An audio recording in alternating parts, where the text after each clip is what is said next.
Rencontre à Belgrade entre Aleksandar Vučić et le commissaire européen à l'élargissement Oliver Várhelyi. Au menu des discussions, l'adhésion de la Serbie à l'UE, un long processus entamé il y a déjà 12 ans. Oliver Várhelyi a déclaré que la prochaine Commission européenne devrait être une commission de l'élargissement et qu'il espérait voir la Serbie rejoindre les 27.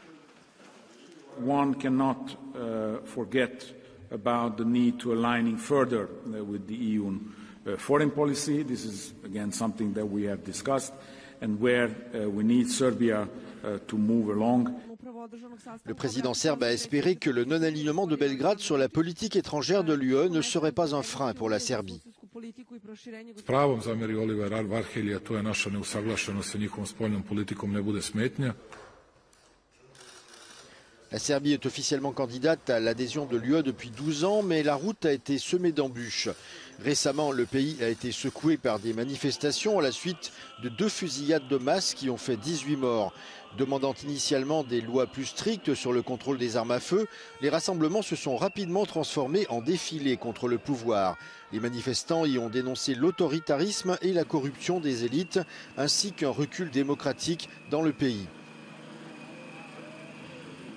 La Serbie a également fait sourciller Bruxelles après avoir refusé de se joindre aux sanctions de l'UE contre la Russie suite à son invasion de l'Ukraine il y a 2 ans. Vučić prétend suivre une politique neutre équilibrant les liens avec Bruxelles et la Russie, mais aussi la Chine dont le président était en visite à Belgrade il y a quelques jours.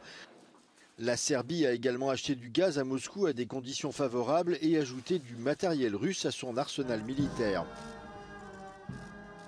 Enfin, dernière pierre d'achoppement entre Belgrade et l'UE, le Kosovo. En 2008, le territoire situé au sud de la Serbie a déclaré son indépendance, une décision que Belgrade refuse toujours de reconnaître. Le mois dernier, les ministres des Affaires étrangères de l'UE ont menacé de geler le processus d'adhésion de la Serbie si celle-ci ne mettait pas en œuvre un accord sur la normalisation de ses relations avec le Kosovo.